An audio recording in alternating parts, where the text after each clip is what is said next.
What's up, guys? It's Chief here from Chief Live Gaming. Today we are talking about Khorne Daemonkin.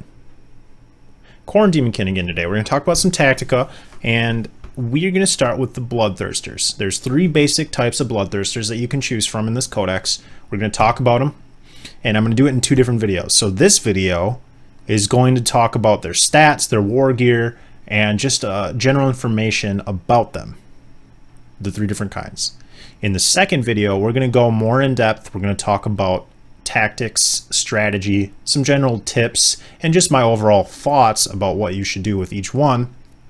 So if you guys already know the information like the stats and the war gear, and maybe have read through this codex already, you might want to skip this video, but you could maybe gain some info from it. So feel free to watch. Otherwise, there's a link in the description to the second video that I mentioned.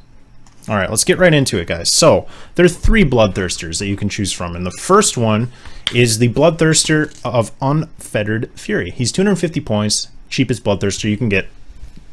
And we're going to start with the stat line. So the stats are the same for all three of these, so I'm just going to read them once. It's as follows: a weapon skill and ballistic skill of 10, strength and toughness of 6, 5 wounds, 9 initiative, 6 base attacks, a leadership of 9, and an armor save of 3+. Pretty awesome stat line. So very high weapon skill, very high ballistic skill, a fair amount of wounds, you know, good toughness, just solid, a solid unit. So let's look at the war gear. Actually, no, let's talk about special rules first. Kind of pretty basic and common things for this codex. We have Blood for the Blood God, Demon of Khorne, Deep Strike, Fearless, and Skulls for the Skull Throne. So I'm going to kind of move forward and assume that you guys already know what those do because you've read this through this codex or have played against Khorne Daemonkin before, at least have a general idea. Basically, the only important thing to remember is that you're going to generate Blood Tithe and you're going to get Furious Charge. Cool. So for war gear, we have Warp Forged Armor, which gives us that 3+ armor save. Pretty nice against small arms fire. We also have a Lash of Khorne and an Axe of Khorne. So the Lash of Khorne is a 12-inch shooting weapon. It's got a strength of 6, 2 AP, and it's just an assault 1. So yeah, it's nice. The Axe of Khorne, strength user AP 2, also is a specialist weapon and has the Decapitating Blow special rule. Decapitating Blow just means that if you roll a 6 to wound, you have instant death. That attack gets instant death. Pretty handy. So that's your base Bloodthirster. I'm not going to go talk. I'm trying really hard not to talk about tactics or general other comments and just do as brief of a video as I can talking about the stats. It's very hard for me to do. So moving on. Bloodthirster of Insensate Rage. He's 275 points. Also more well known as the D-Thirster. This guy has a great Axe of Khorne, which means he has it's a destroyer weapon, a strength D weapon.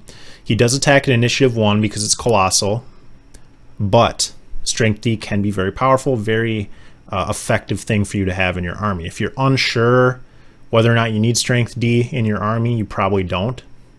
But maybe try them out and see what you think. We'll talk more about that in the second video.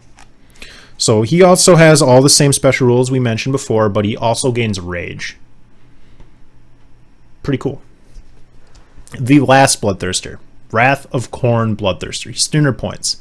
Now, he loses Rage for special rules, so we're back to just the base ones we mentioned, but he also has a couple more. He has Adamantium Will, which could come in handy, and Hatred to Characters, which is really handy.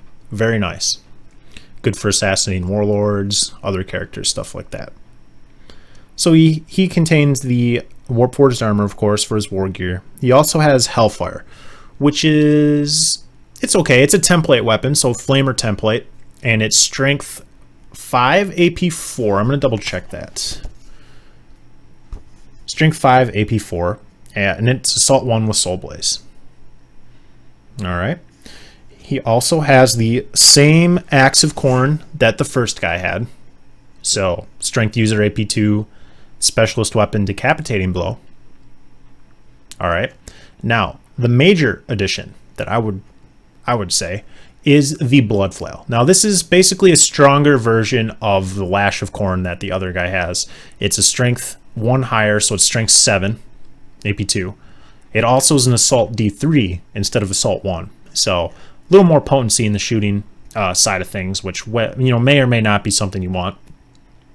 But it's also a specialist weapon for melee purposes, which means you have 2 specialist weapons granting you 1 bonus attack. Awesome.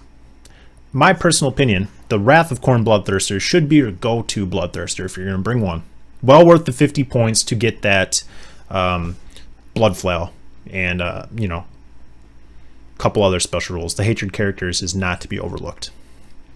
Okay, so I'm going to stop myself here so I don't start rambling on about tactics and strategy. If you guys do want to know more about the Bloodthirsters in this codex and why you might want to bring one over the other, or how to use them properly, just stuff like that, I'll provide a link to that video in the description. If you guys are interested in more Khorne Daemonkin broad spectrum stuff, I have a 3-part video series where I talk about, it's called How to Win with an Assault Army, and it's from the perspective of Khorne Daemonkin. So it can be applied to any assault based army, but really we're talking about stuff from this codex more specifically, and it could be very beneficial for you. I'll provide a link to that in the description if it sounds interesting. Give it a watch. All right, guys, thanks a lot for watching the video. Big thanks to my subscribers, my followers, my patrons, everybody. Thank you so much for supporting me. It really does mean a lot to me. Thanks a lot, guys. All right, I'll see you guys in the next video. For now, have a great day, and I'll see you next time. Bye now.